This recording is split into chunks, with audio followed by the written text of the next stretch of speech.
Неемия, 2 глава. Я проповедую сегодня на теме «Дух Санавалата». Кто пишет, пускай пишет. Дух Санавалата. Есть такой дух, между прочим. Дух Санавалата. Санавалата. Тише, тише, тише. Потому что все равно я вас не слышу. Группа порядка, я сказал, во время проповеди никто не должен быть в коридоре или в фойе. Все должны быть в зале. Прогоните все сюда. Дух Санавалата. 2 глава 10 стих. Когда услышал это Санавалат, Хоронит и Товия, аммонитский раб, то им была весьма досадна, что пришел человек заботиться о благе сынов Израилевых. Братья и сестры, оказывается, что есть люди, кому досадно о том, что кто-то другой заботится о другом человеке.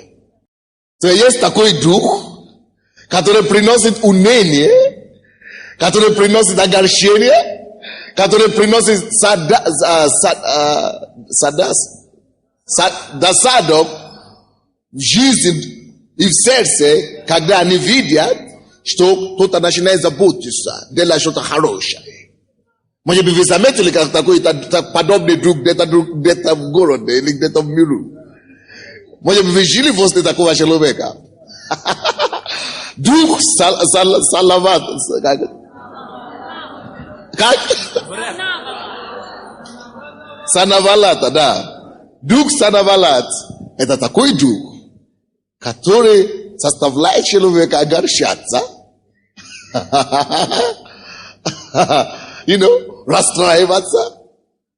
И все там бурлит. Когда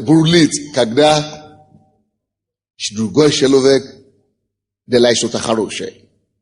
Когда другие люди делают добрые дела, он огорчается.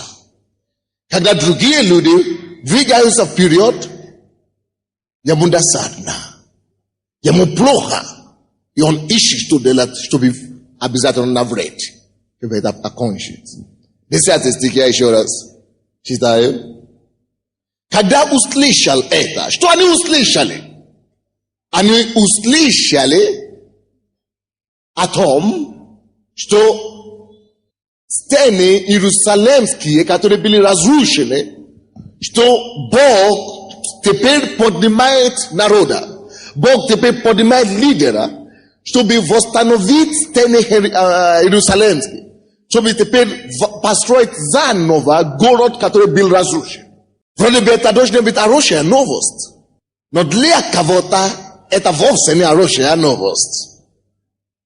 Потому что когда стены иерусалимские построятся, тогда пойдет забота о детях Израилевых, о детях Божьих. И когда кто-нибудь заботится о Божьем народе, и кто-нибудь, начинает печься и заботиться о них, тогда это то, что возбуждает этот дух у таких людей, которые имеют дух Санавалата. И это дети, и это целый народ. Когда услышали это, Санавалат, Хоронит и Товия, аммонитский раб, то им было весьма досадно, что пришел человек заботиться о благе сынов человеческих. Now, речь тут идет о Неемии. Неемия получил его призвание от Господа. Пришло время, когда он знал, для чего Бог его создал. То есть он пришел к такому осознанию, к откровению того, что он должен делать. Он знал, что его миссия – это теперь уже не быть рабом Божьим. Это построить иерусалимские стены, которые были разрушены. У него было призвание от Бога. у него было предназначение от Бога, Божие, у него была рука Божья была на нем, Бог дал ему бремя, Бог его избрал. Братья и сестры, если Бог тебя избирает, если рука Божья на тебя, может быть, когда-то еще никто не известный, может быть, будут не такие серьезные атаки. Но как только, что ты начинаешь приближаться к твоему предназначению или к твоей миссии, за которой Бог тебя создал, тогда весь ад обрушивается, просыпается. Ад, сатана и нечестивые люди, и их агенты постараются остановить любого человека, кто призван Богом, чтобы он не осуществил то призвание, которое Бог имеет для них. И тех людей, кого дьявол всегда использует, часто использует, чтобы огорчаться и чтобы противодействовать тому, что Бог хочет делать. Я сегодня хотел бы назвать дух Санавалата, или как? Санавалата. То есть это дух, противный дух, и его не должен быть у вас. Прежде всего, исследуйте свое сердце. И будьте уверены, что ваше сердце чисто, и когда кто-то процветает, что ты радуешься, а не огорчаешься. Прежде всего, как христиане, мы должны заботиться о нашем сердце, потому что такие люди, они автоматически призывают гнев Божий на себе. Автоматически. И Бог сражается с такими людьми. Сражается с такими людьми. Но как это начало в жизни Неемия? Давайте посмотрим первую главу. Он был в рабстве в Вавилоне, или где он был. Он был в рабстве.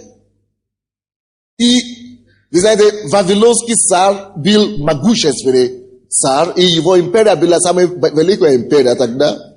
Он пришел и завоевал Израиль. Опустошил Израиль, порабощал его народ.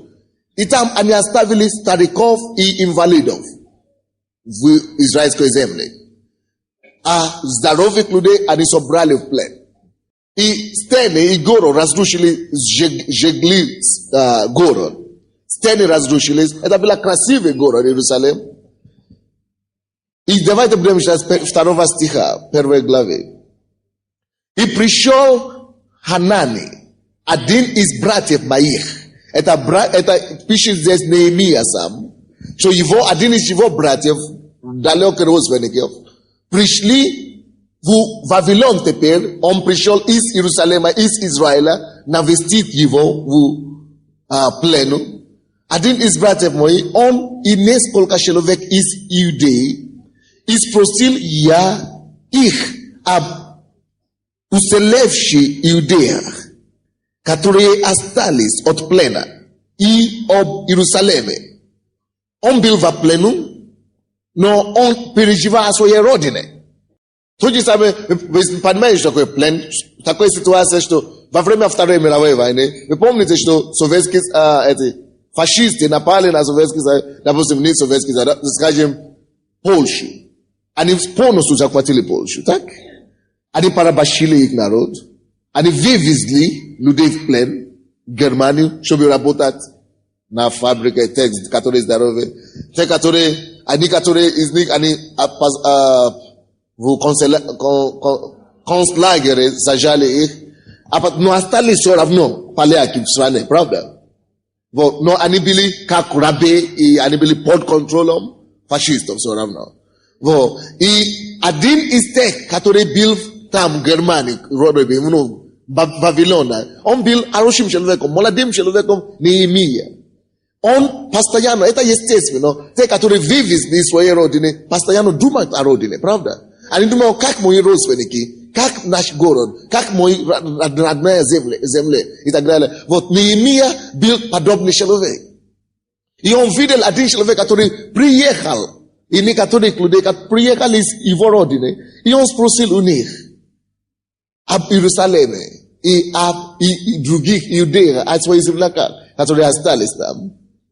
3 стих. И сказали они мне, оставшиеся, которые остались от плена, находятся там, в стране своей, в великом бедствии. Конечно, это мы можем представить себе после войны, после порабощения. Конечно, только бедствие может находиться такой народ. И в уничтожении.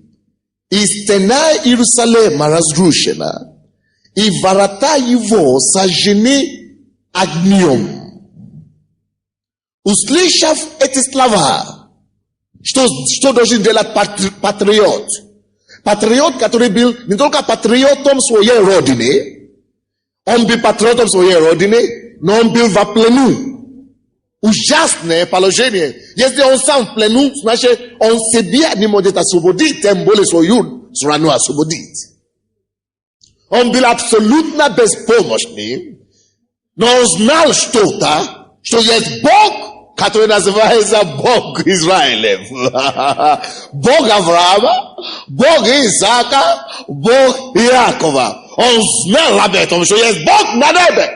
В плену он знал, что если его тело в плену, если его душа в плену, его дух может быть свободен. Его дух может быть в руке Господа, даже в плену. И когда он услышал о ситуациях своей родины, со его народом, и ужасная ситуация, город сожжены и так далее. И что он делал? Услышав эти слова, я сел. Он присел, во-первых, шок получил. Но это не все. Он поднялся с этой ситуации. Я сел и заплакал. Это вы можете себе представить, конечно. Человеческая реакция. Это первая реакция.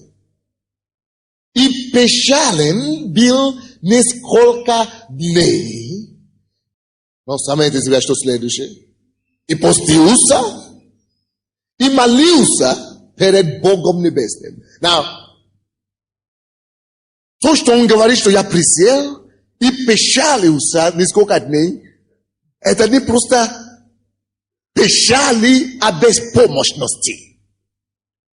В то время, когда он печалился, он также молился и решил не кушать. Решил принять решение попуститься. То есть, он знал, что эта ситуация его давит. Эта ситуация его угнетает. Он ничего не может делать физически. Он беспомощный. Что он может делать? Он вспомнил, что есть Бог на небе. Он хотел делать все, что можно, чтобы заострить внимание Бога. Чтобы остановить Бога, чтобы Бог презрел на него. Он хотел что-то делать о своей стране. Он хотел что-то делать о своей родине. И единственный, кто может решить этот вопрос, это только Бог. И поэтому он отказался от пищи. Он был насколько обременен этой проблемой. Бремя Божье пришло в его дух. Это слово опечалился. Это не просто печаль, просто это печаль по Богу. Это Божья печаль. Это то, что Бог положил ему на сердце. Переживание за своей страны, за своей родине, за своей судьбы, за судьбы его народа, целого народа. Что он начал делать? Он начал молиться и начал поститься. Братья и сестры, когда что-то прижимает тебя к стенке, ты смотришь направо, некуда идти. Смотришь налево, некуда идти. Смотришь вперед, некуда идти. Смотришь назад, нельзя вернуться. Смотри вверх, там будет Бог.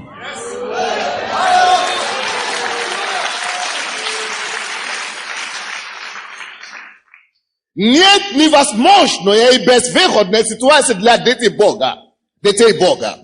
Если вы знаете своего Бога, братья и сестры, вы найдете выход с любой ситуации.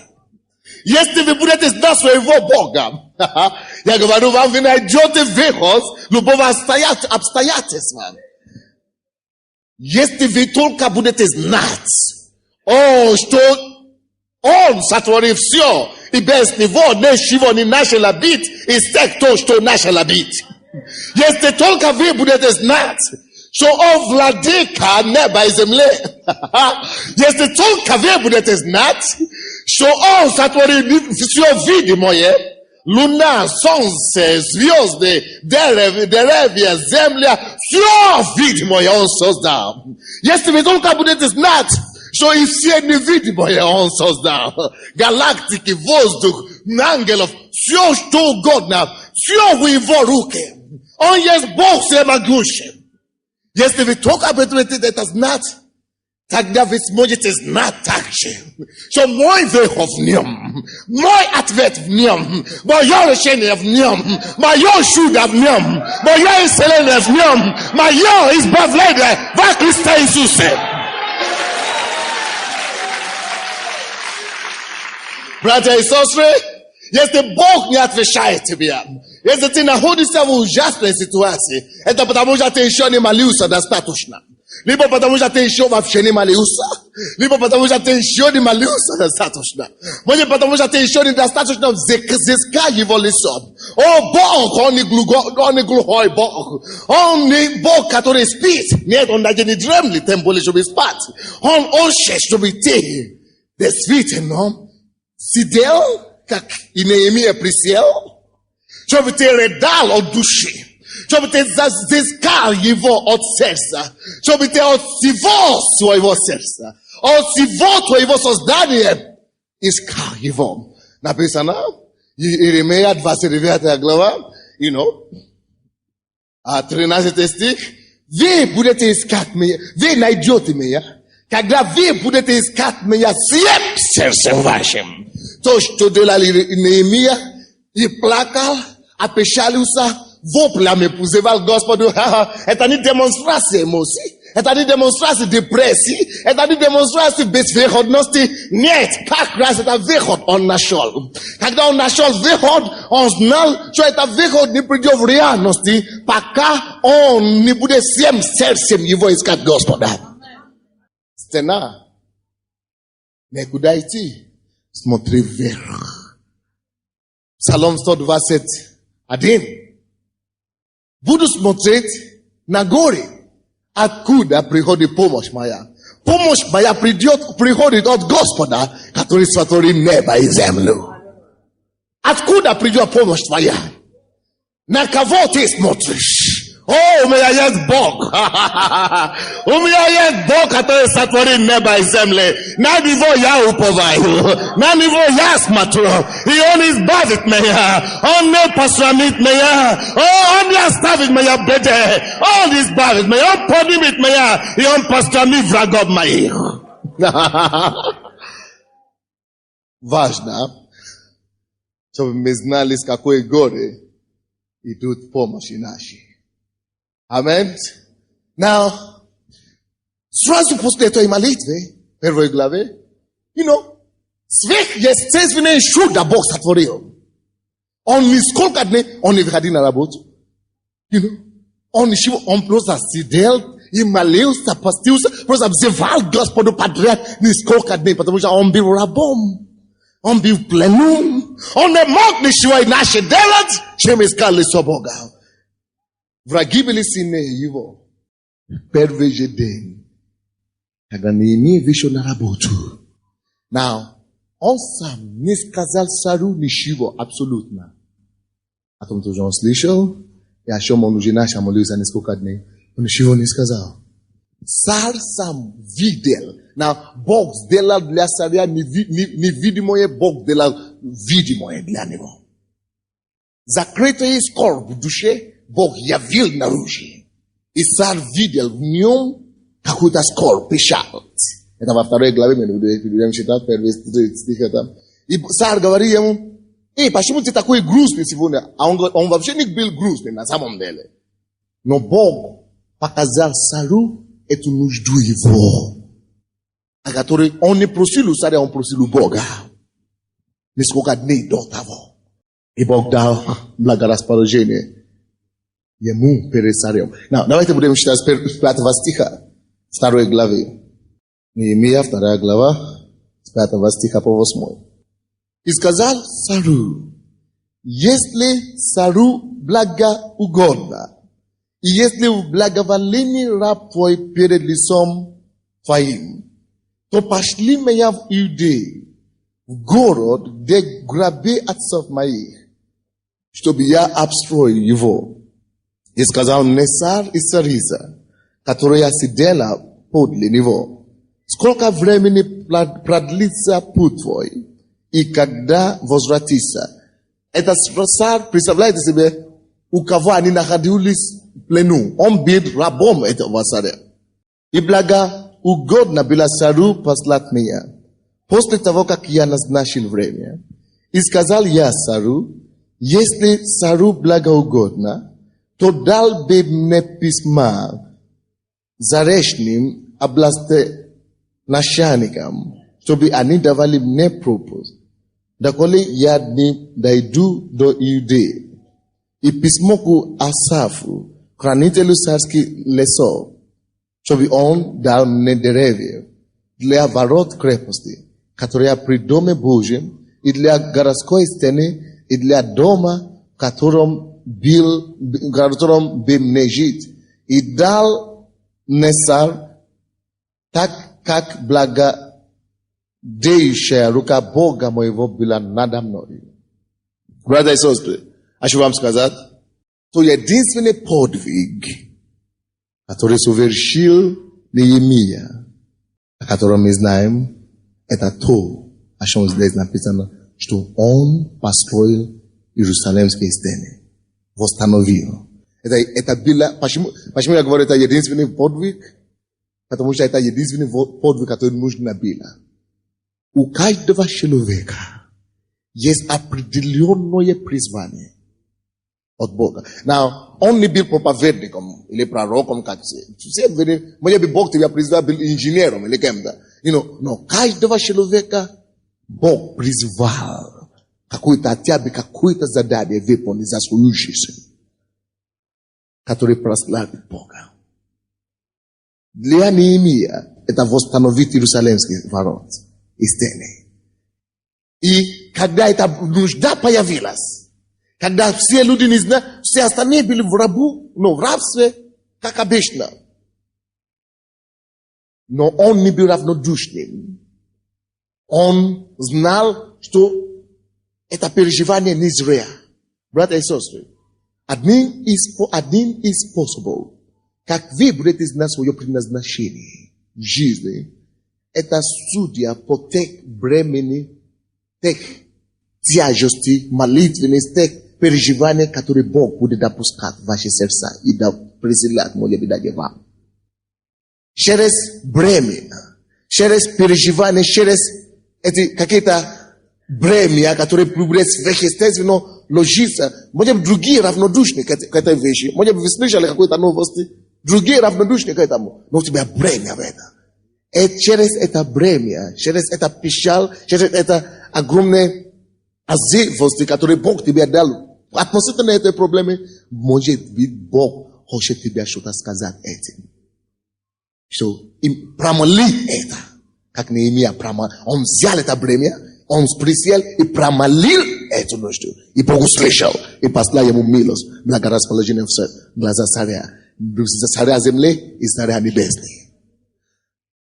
То есть, я говорю о том, что мы с вами призваны. И если речь идет о церкви, я хочу вам сказать, что мы все есть церковь. Не дом Кутери Королова есть церковь. И не это есть церковь, не название церкви. Мы есть церковь как таково. Аминь.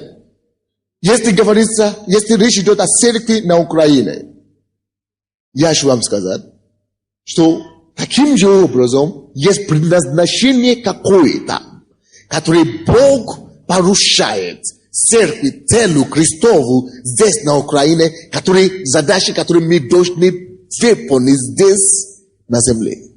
Наше время, наше поколение. Now, конечно, мы можем отвернуться от этой задачи, и мы можем его не выполнить. Но мы будем отвечать перед Богом. Я чувствую, что мы живем очень ответственное время, как Неемия.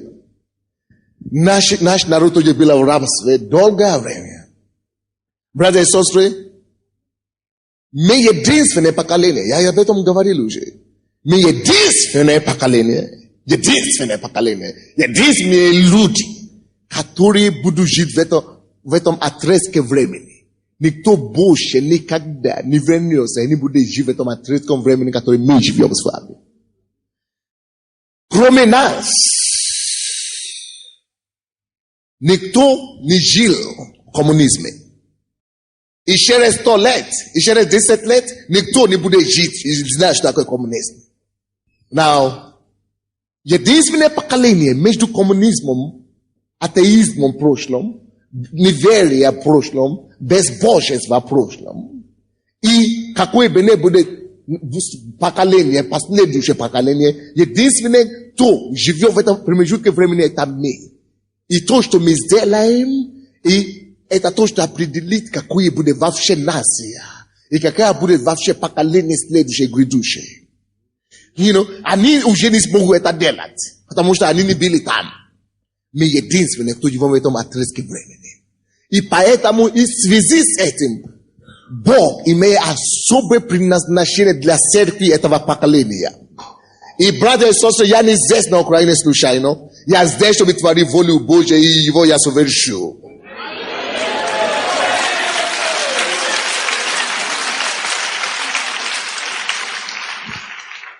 Не задавайте мне вопрос, почему именно с Африки Бог привел, и почему именно тебя Бог привел, или кого-то Бог привел. Спросите у него, он не глухой, он слышит тебя, спроси. И он не мой тоже, он ответит тебе, хорошо? Я не хочу беспокоить себя об этом. Почему-то он меня, я тоже не хотел, он сам составил. Пойми. Поэтому я здесь на миссии. И я не знаю, если Бог видел все украинцев, и все равно меня привел, не думайте, что я буду похож на другого украинца. Если я буду построить под вас, тогда я не сделал то, ради чего меня привел сюда.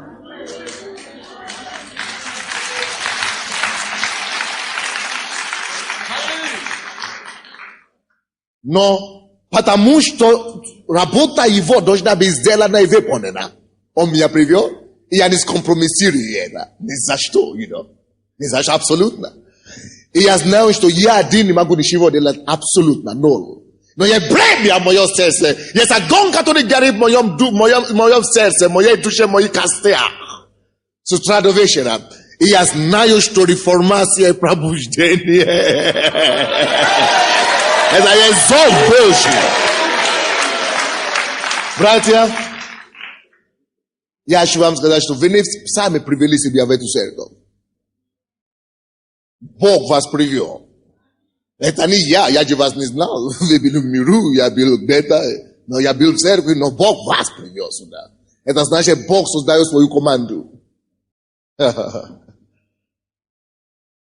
Есть предназначение.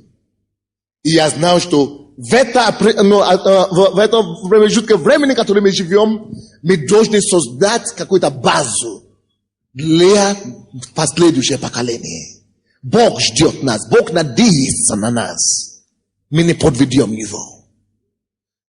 Вот мы как Неемия, где-то месяц назад или несколько недель назад, мы начали молиться как церковь. Кто заметил, что мы начали выпрашивать, как Неемия. Мы тоже присели на полу, и мы начали молиться, правда? Мы начали молиться, Господи, посети нас, мы хотим Тебя видеть, мы хотим Твою славу видеть.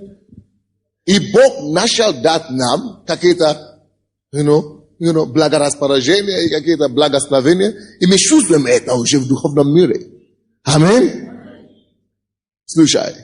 После того, как Неемия промолил его предназначение, Бог ему дал первое расположение, благорасположение, даже царь этой всей империи, сам царь, дал ему письмо. Иди строй. И вроде бы все вопросы решены, все снято. Оказывается, еще не все. Тут мы доходим до 10 стиха 2 главы. Читай. 10 стих 2 главы. Когда услышал это, Jest niektóre wyjścia, które nie zja słyszeć niektórym. Jest niektóre uszy, które nie должны слышать, что кто-то хочет угодить Богу и исполнить его призвание. Потому что если они услышат, все, бурдит там что-то уже автоматически. Хорошие как-то, так Бог им позволяет, чтобы именно они и слышали в первую очередь. Когда услышал это, Санавалат, Хоронит, они родственники между прочим. Не изучайте, вы убедитесь в этом. Итовия, Аммонинский раб, то им была весьма досадна, что пришел человек заботиться о благе сынов.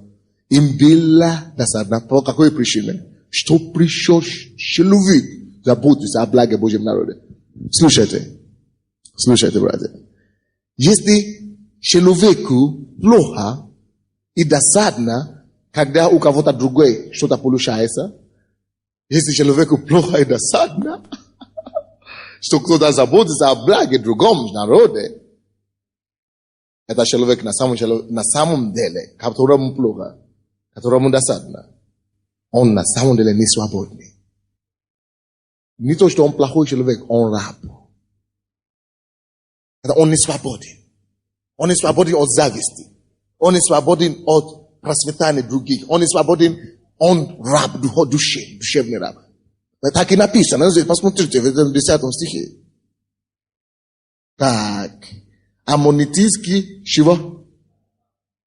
Молодец. Ты и я, поэтому Бог нас нашел и привел нас в церковь, чтобы мы освободили от рабской теологии. Я не слышал уже ваш голос.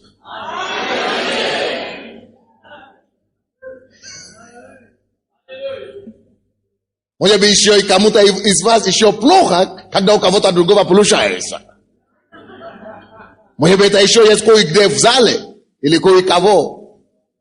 Освободись, дорогой.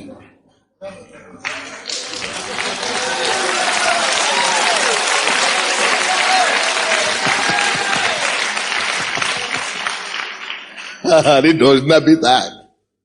Конечно, все это не произойдет за один день, я понимаю. Но вот, а тебе борись против себя. Не начни делать, как это Санавалат, который вместо, чтобы он боролся против себя, против этого чувства зависти в себе, он начал наоборот бороться против людей, у которых что-то получается. Направи свое оружие не в тот адрес. Хороший. Это произошло больше 3000 лет тому назад. Несмотря на расстояние времени, немного чего изменилось в сердцах и людских душах. Сегодня также, за 3000 лет, люди не научились. Продолжают совершать тот же самый грех. Тот же самый дух Савалата.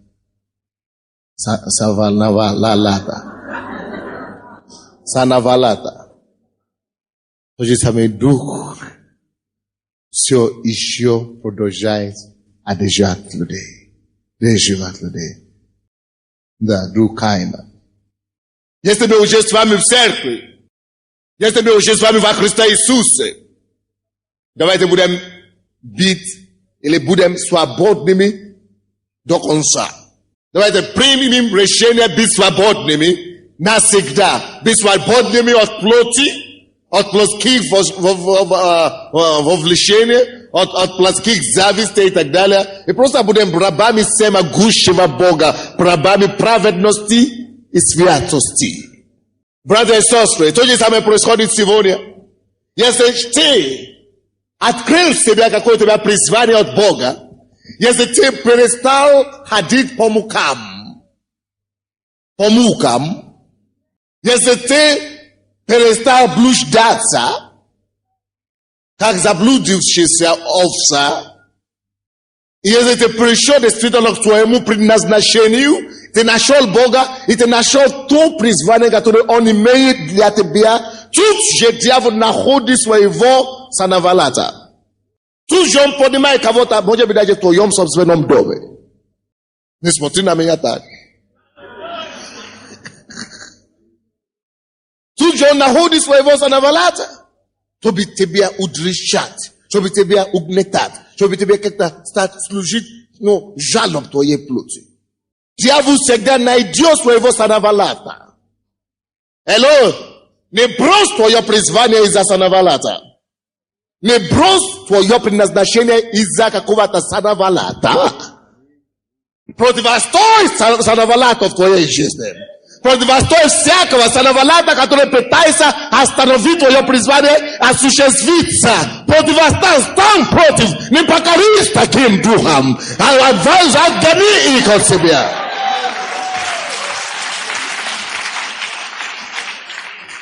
Я хочу вам сказать, я не обижен, я не расстроен, я не, у меня нет чувства мести at all, вообще такого духа у меня нет, у меня вообще нету такого чувства мстить или, отомстить или бороться или, играть слов, не.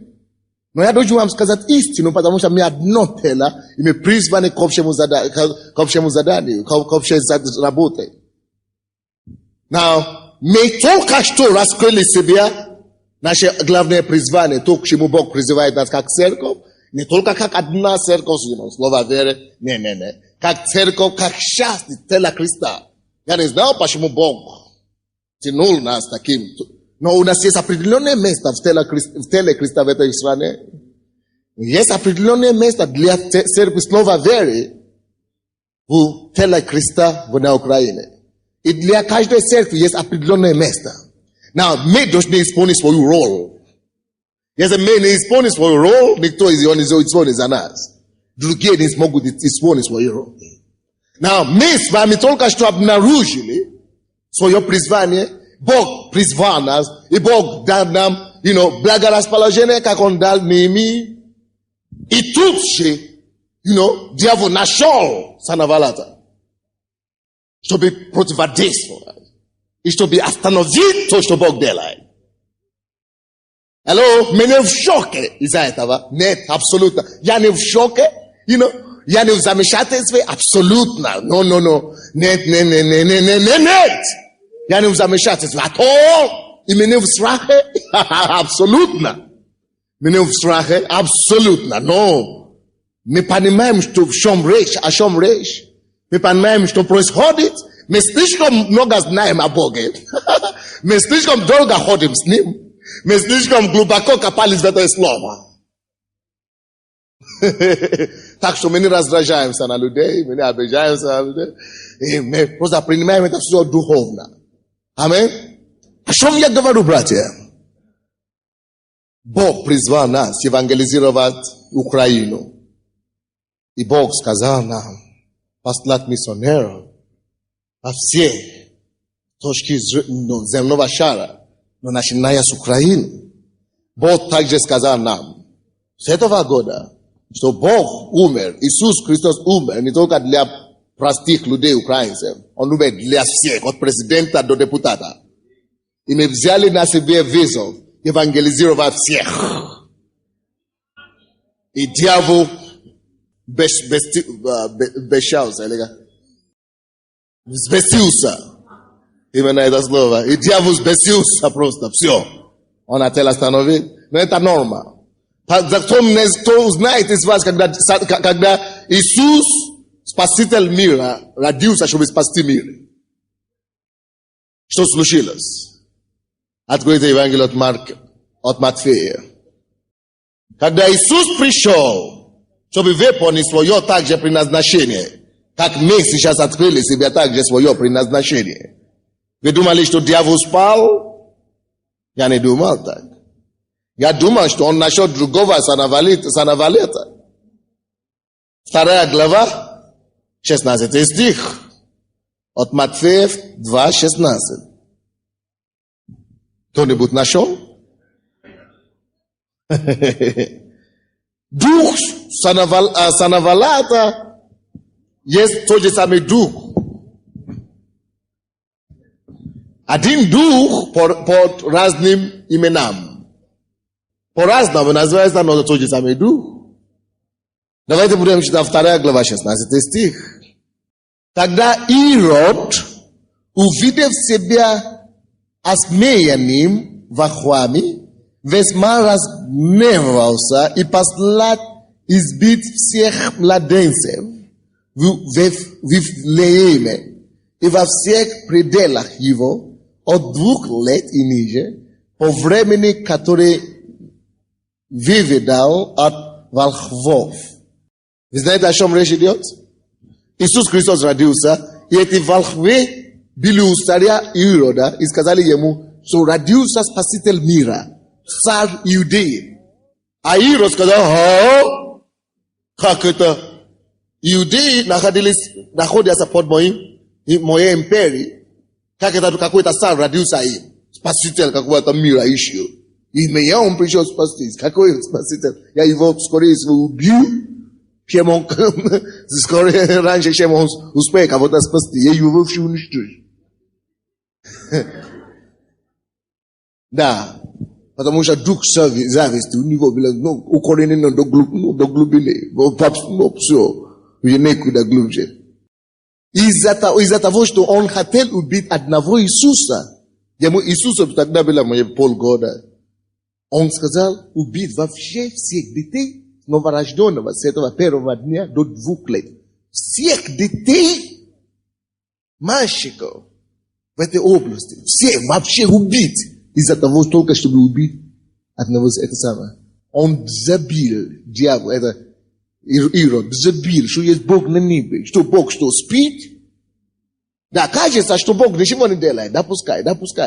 Но Бог не допустит, чтобы совершился аборт его ведения. Он не допустит аборт его ведения.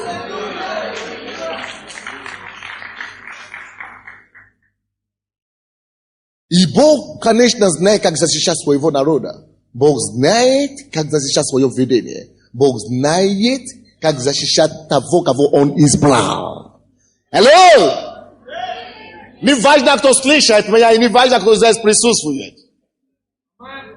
Я хочу вам сказать, что эта церковь не родилась по воле человеческой. Не с Андреем она родилась.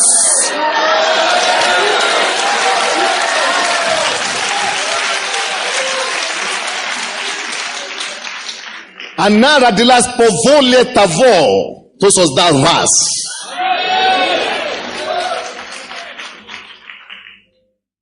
И он знает, как защищать своего ребенка.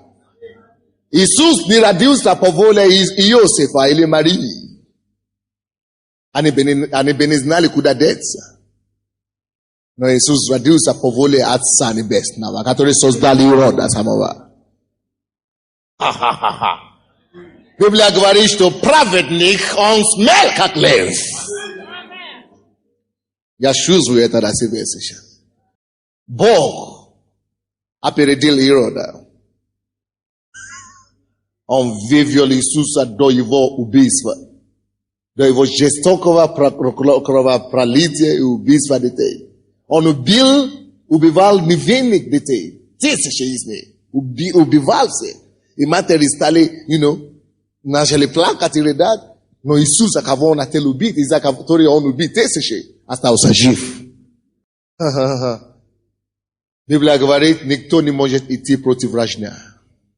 Не смей и не пробуй. Концовку Ирода была ужасная. Он умер трагической смерти. И он пошел в ад. Как только что это было первый раз в Новом Завете, Иисус остался жив, и он выполнил свое предназначение, поэтому мы с вами спасены сегодня. Его никто не убрал преждевременно. Он совершил свое призвание. Братья и сестры, есть также дух Савалата и Ирода, и дух Каина, который сейчас восстает в этой стране. Понедельник, в каком-то районе, по-моему, в Жотновом районе, люди молились, и Бог сказал им, разрушите, молитесь против духа Nerona в Україні. So дух Нерон поднимается. Нерон это был один из царь империи, Римской империи, император Римской империи, который безглавил христиан, который послал львов, чтобы сжать христиан живых. Он говорит, отрекитесь от веры, или я убью вас. Они не отреклись от веры. Братья и сестры, нам так легко быть верующим сейчас. Нам так легко служить Богу сейчас. Тогда они служили Богу своей кровью. Он убивал христиан, он думал, что он всех уничтожил. Оказывается, нет. После несколько лет после его смерти, вся Римская империя, которую он хотел защищать, от которой он хотел избавить христиан, вся империя и его престол, там, где он сидел, все стали христианской. You know? Все стало христиан абсолютно. Никогда такого не было. Но это сбилось именно после того, как он думал, что он уже уничтожил всех христиан. О, Господь. Попробуй сражаться с Богом. Подними свой меч, укажи на Бога. И посмотри, что будет. Почему я это говорю? Потому что любой, кто поднимает свой меч на тебя, поднимает его на него. Потому что ты не послал себя. Он говорит, если кто принимает вас, принимает меня. Пускай кто-то попробует отвергать тебя. Короче, это норма. И мы должны это принять как норма вещей.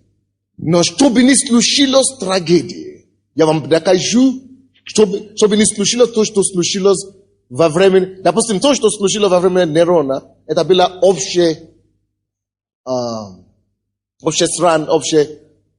национальное такое гонение на христиан. Но то, что мы сейчас переживаем, это просто дьявол хочет абортировать видение Божие. И мы можем это приостановить силой, которую использовал Неемия. Он использовал какой-то силой, и он приостановил награждение или нападение сатаны. Он приостановил, и он победил дух Становада. И мы можем тоже победить этот дух. Поэтому мы должны знать слово. Поэтому мы должны знать соответственно, как нам двигаться, как нам действовать. Я быстренько. Посмотрите, когда дух... Откройте, пожалуйста, это самое Деяния апостолов, 12 глава. Деяния 12. Я быстренько закончу. Я знаю, что наше время... Но вы должны просто слышать эту проповедь до конца. Постарайтесь. 12 глава, первые 3 стихи. Опять Ирод. Но теперь на этот раз другой Ирод. Но тот же самый дух Санавалата. С 1 стиха по 3 стихи. В то время царь Ирод поднял руки на некоторых из принадлежащих церкви, чтобы сделать им зло. И убил Иакова, брата Иудова, мечом. Видя же, что это приятно иудеям, вслед за тем взяли Петра.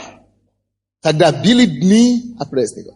На, братья и сестры, когда тот же самый дьявол, он не находит новый метод, у него тот же самый стратегия.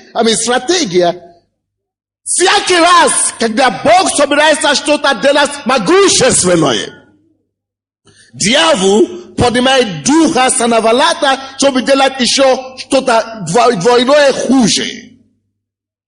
Ужасное. Церковь, когда Бог родил Иисуса, дьявол поднял Ирода, дух Санавалата, он убил 7 младенцев мужского рода, чтобы убить Иисуса, но Бог все равно победил. И когда церковь родилась, церковь только что родилась, первые годы, церковь только что начала расти, и церковь, за один день 3000 человек покаялось, на другой день 5000 человек покаялось, пробуждение во всем городе. Цари и царь Ирод забоялся. Если мы не остановим эту секту, это христиане, они назвали их секту. Если мы не остановим эту секту, мы потеряем власть. Они думают, что мы стремимся к власти физической. Они не знают, что мы стремим не к власти физической, а к Царству Небесному. Но власть всегда не внешит.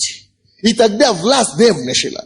Yani nashali napadat na Serkov. Now Serkov dumala što eta praidiot, yani ubili Stefana, ani ubili Yakova, yani взяли пастора Петра теперь, лидера, апостола, все, когда Церковь ожилась, когда Бог просто послал им откровение Духа Святого, Бог просто проговорил, что нужно что-то делать. Церковь имеет силу. Церковь может остановить дьявола любое время. Церковь может остановить дух Санавалата. Церковь может остановить дух Ирода любое время. Только нужно действовать. Что нужно делать? 5 стих. Итак, Петра стерегли в темнице. Между тем, церковь прилежно молилась о нем Богу. И что случилось? После того, как церковь прилежно молилась Богу, а Петра, что случилось? Петра убили или нет? Now, Бог послал избавление. Слушайте. Но, посмотрите вещи. Во 2 стихе убили Иакова мечом. Почему убили Иакова и не могли убить Петра? Какая разница? Потому что между 1 и 2 стихом, и 2 и 3 стихом, когда арестовали Иакова, не написано, что церковь молилась. Церковь думала, что это пройдет, это просто, это временно такое явление, ничего. Нет. Когда церковь молчит, когда церковь бездейственна, тогда дьявол процветает. Когда церковь слаба, когда церковь, безинициативна, когда церковь не агрессивна в духе, и когда церковь не использует свою духовную власть, тогда дьявол просто издевается над церковью, над членами, над пасторами, он делает, что он хочет. Если бы то, что было сделано в 5 стихе, было сделано во 2 стихе, Иаков бы остался жив. Есть сила в молитве. Библия говорит нам, что Илья был человек подобно нам. Он вышел однажды, и он решил помолиться. Он молился настолько сильно, что он просил Бога прекратить послать дождь на землю в течение 3,5 лет. И по его молитве, небо не могло не ответить. Бог не мог не ответить, потому что человек может молиться. Он промолил это, и не было 3,5 лет, года дождя вообще на землю. Засуха пришла, потому что один человек молился.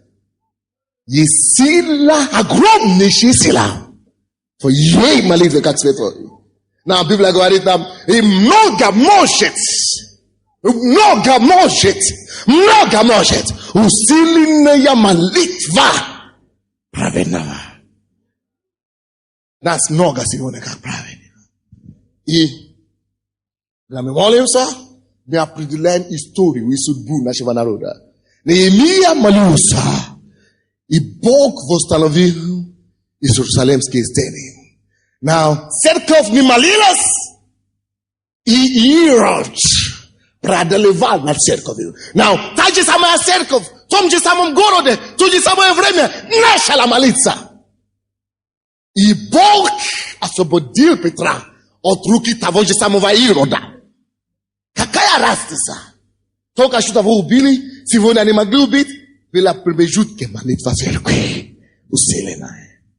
То, что будет с нашей страной, и то, что будет с поколением будущим, конечно, зависит от нас, церковь, на сегодня. Мы определим то, что будет. Нашей силой, нашей молитвой. Вы слушаете меня?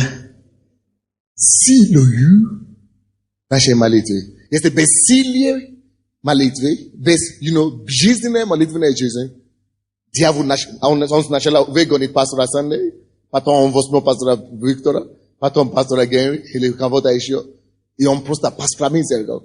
Но если церковь будет молиться, не то, что просто пастора Санды не двинется с места. Но сами они начнут бегом под намукаяса, бисими темпами один за другим.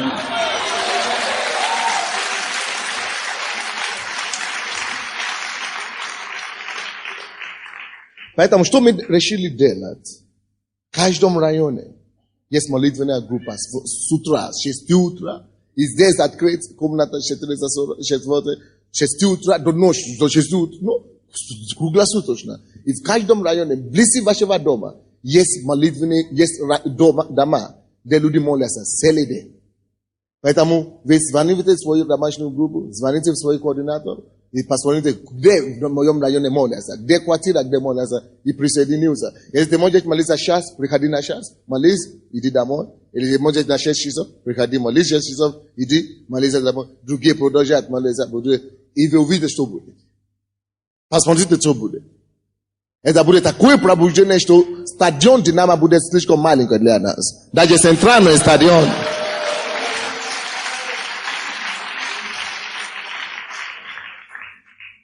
Все церкви будут переполнены, и дома культуры не хватит.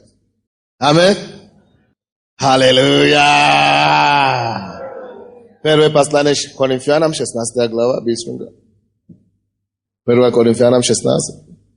1 Коринфянам 16, 9 стих. 16:9. Ибо, Павел уже говорит, мы видели Иисуса, мы видели церковь, теперь посмотрите деяния апостолов. Или жизни апостолов, да. 9 стих. Ибо для меня отверста великая и широкая дверь, и противников много. Напишите себе то, что я скажу следующее. Тем больше возможностей Бог дает тебе, тем больше врагов ожидай. Но, может быть, я не совсем правильно, я не совсем точно, может быть, вы не совсем меня слышали. Тем больше, тем шире дверь Бог открывает перед тобой, тем шире Он открывает дверь, тем больше возможностей Он тебе дает, тем больше врагов и противостояния, противодействий ожидай. Не отчуждай, но ожидай. Now, вторая мысль. Тем больше противостояний и противников, тем больше побед. Тем больше противостояний, тем больше сражений, тем больше побед. Подчеркните это и не забудьте это никогда. Тем больше противостояния у тебя в твоей жизни, тем больше побед Бог готовится для тебя. Я заканчиваю. Неемия обратно. Неемия обратно откройте, пожалуйста, 4 главу. Заканчиваю. Неемия, 4 глава. Как же Неемия победил этого духа Санавалата? Как он победил? Давайте быстренько посмотрим. У него было 2 оружия победы. И те же самые оружия принесут тебе победы. 4 глава Неемия, 1 по 3 стихи сначала. Когда услышал Санавалат, что мы строим стену, он рассердился. Бог изделяет женщину, которая предстоит операции по-женски. Пожалуйста, положите руку на тебя, принимайте исцеление. Он рассердился и много досадовал и издевался над иудеями. Слушай, ты скажи, где Бог в это время? Издевался. Но это пора до времени. Слушайте? Дьявол может делать много чего, но это пора до времени. Все равно победа за Богом. 2 стих. И говорил при братьях своих и при самарийских военных людях и сказал, что делают эти жалкие идеи. Это знакомо вам? Назвать народа Божьего жалкими негры. Я уже слышал такое. Что вы идете к этому? Никуда, никому идти, что нету, человека нету в городе или что ли, что негру ходит. Что нету нормально, нету человека вообще. Они уже даже негра за человека не считают. Молодец. Parado времени. Тоді самої історія повторяється. Що делают эти жалкие юдеи? Народ Божий назвал жалкими. Ну, задаешь. Неужели им это дозволят? Неужели будут они приносить жертвы? Неужели они когда-нибудь кончат? Неужели они оживят камни из груд праха? И притом пожженные? Атавия аммонитянин, бывший подле него, сказал: пусть их строят. Пойдет Лисиса и разрушит их каменную стену. Это издевательство вообще. Лисиса разрушит каменную стену. Лисиса. Да. Слушайте, что это, о чем это говорится? Это говорится издевательство. Братья и сестры, смотри на меня. Когда у тебя есть призвание Божие, дьявол будет... Человек, у кого есть лимфеус, это самое, здесь шея, положите руку, пожалуйста, Господь исцеляет вас серьезно. Во имя Иисуса Господь исцеляет этого человека. Слушайте, братья, когда у тебя есть конкретное призвание от Бога, не только появится дух Санавалета, но он будет атаковать вас со всех сторон. Он будет атаковать. Если вы будете читать, у меня нет времени, вы можете в этих стихах, которые я читал, вы увидите, что были разные формы атаки. Были психологические атаки. Когда он говорит, что жалкие люди, эти жалкие иудеи, что они могут стоить? Дьявол будет давить на тебе психологически.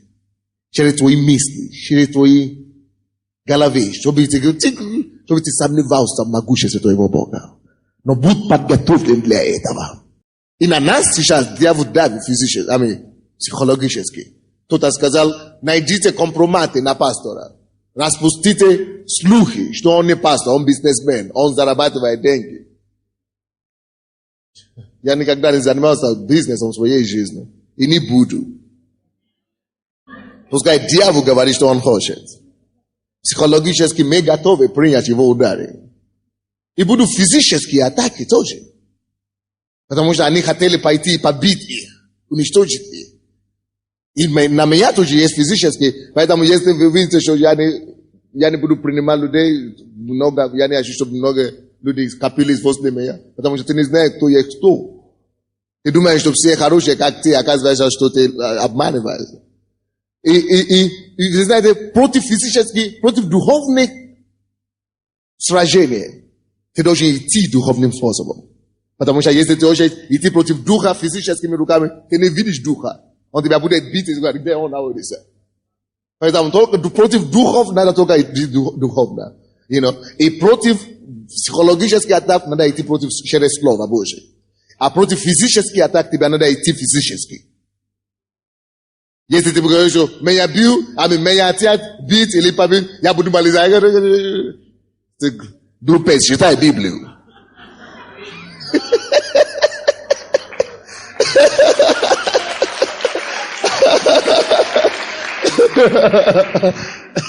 Конечно, прежде всего, ты знаешь, что это идет от сатаны, поэтому мы прежде всего мы молимся. Но есть тоже люди, кого дьявол использует. И людей мы ставим на место. Вот, были такие все атаки на детей Израилевых, это было психологически, физически, и были, даже законодательные атаки. Через закон, через постановление, они хотели задавить их. Не забудьте эти все три, особенно три атаки. Это будут психологические атаки против тебя, если у тебя есть призвание от Бога. Это будет всякие психологические атаки, это будет физические атаки, это будет законодательные атаки. И ты должен быть готов, как детей будет для этого. Но, короче, что делал Неемия? Что делали? Давайте прочтем 8 и 9 стихи. И сговорились все вместе пойти войною на Иерусалим. Они хотели пойти войною на Иерусалим и разрушить его. И мы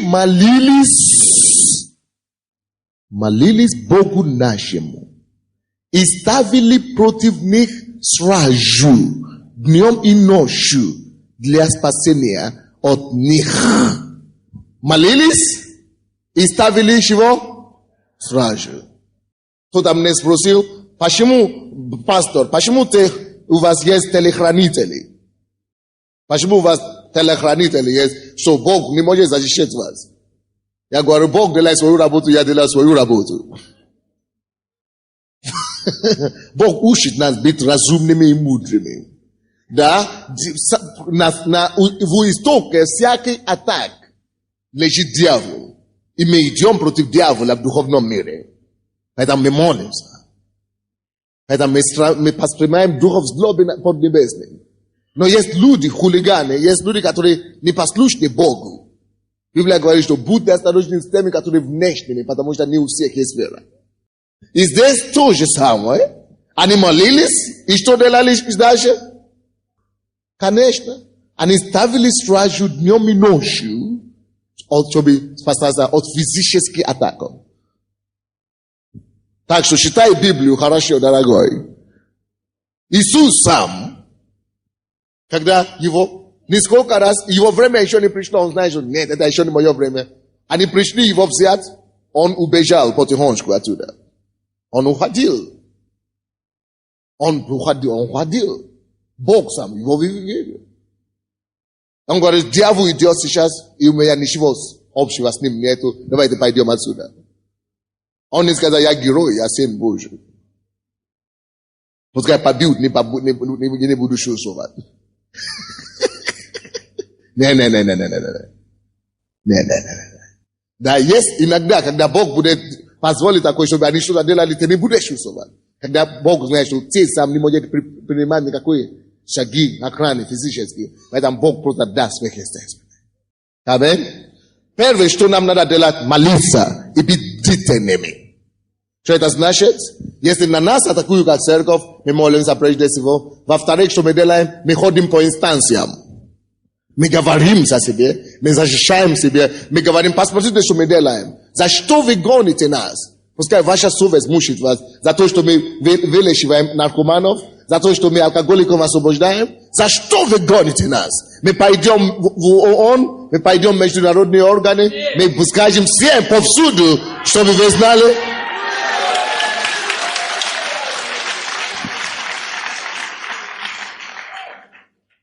Молимся и держим стражу. Чтобы весь мир знал, что коммунизм не вернется на Украину, атеизм не вернется на Украину во имя Иисуса Христа. Это первый. И твоей жизни тоже. Мы должны молиться, во-первых, и должны держать стражу. И второй, во-вторых, что делал Неемия? Он был мудрым лидером. 16 стиха будем читать. 16 стиха по 20 стихи. 16 стиха по 20. С того дня половина молодых людей у меня занималась работою, а другая половина их держала копья, щиты и луки, и латы. И начальствующие находились позади всего дома Иудина, строившие стену и носившие тяжести, которые налагали на них. Одной рукою производили работу, а другой держали копье. Каждый из строивших припоясан был мечом по шреслам своим. И так они строили. Возле меня находился трубач. И сказал я знатнейшим и начальствующим и прочему народу: работа велика и обширна, и мы рассеяны по стене и отдалены друг от друга. Поэтому, откуда услышите весь звук трубы, в то место собирайтесь к нам, Бог наш будет сражаться за нас. Давайте всем скажем: Бог наш будет сражаться за нас. Бог наш будет сражаться за нас. Это второй пункт. Я заканчиваю. То, что нам надо делать, во-вторых, это быть фокусированным. А не продолжали работу. То, что Бог призвал нам делать, давайте продолжим делать. To основное, что Бог призвал нам для... Мы не прекращаем евангелизировать, мы не прекращаем молиться за больных, мы не прекращаем молиться за освобождение, мы не прекращаем евангелизировать людей. Даже мои друзья, пророки, так называемые, и, они пришли ко мне. Сандей, ты знаешь, почему тебе такие неприятности? Я говорю, я не знаю. Сказали, потому что ты евангелизируешь власть. Может быть, лучше перестать. Я говорю, Иисус умер за всех. Я, конечно, им не сказал так. Я говорю, хорошо, спасибо, конечно. Молодец, спасибо. Но вы представляете себе, перестать евангелизировать. Они что, Дух Святой? Что нужно переписать Библию из-за того, чтобы на меня не нападали? Не. Библия говорит, всякий, кто хочет жить благочестивую жизнь, будет гонимый. Это норма христианства. Мы будем продолжать. Библия говорит, что будь фокусированы. Мы должны быть фокусированы на то, к чему Бог призвал нас сделать. Не прекращали, абсолютно не прекращали. Продолжали работать трудиться. Давайте преклоним нашу голову. Будем молиться. Когда церковь молилась, Петра освободили. Или вернее, может быть, лучше стать? Давайте станем, да. Давайте поднимем наши руки, наши голоса к Господу. Господь, мы призываем Тебя. Мы идем против духа Санавалата. Во имя Иисуса. Дух Санавалат, как дух несчастья, дух Ирода. Мы идем против Тебя на Украине. Мы идем против Тебя в этом городе. Запрещаем Тебя. Разрушаем Твою силу. Во имя Иисуса. Во имя Иисуса. Мы идем против всякого духа противостояния. Эле малакета маликири молокото ботика ландо.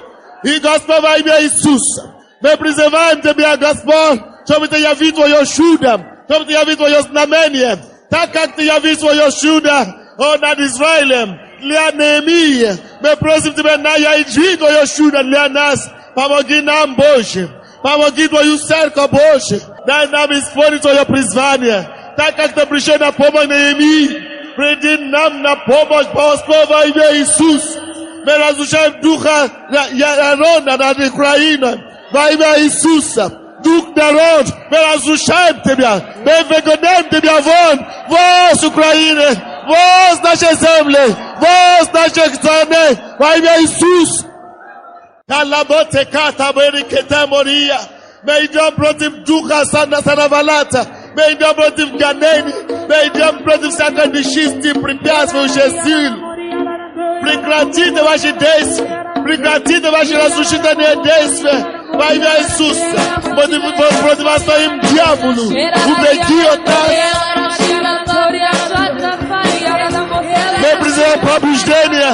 Мы призываем пробуждение. Пробуждение. Во имя Иисуса. Пробуждение на Украине. Пробуждение на Украине. Пробуждение в Киеве. Пробуждение над городом нашим.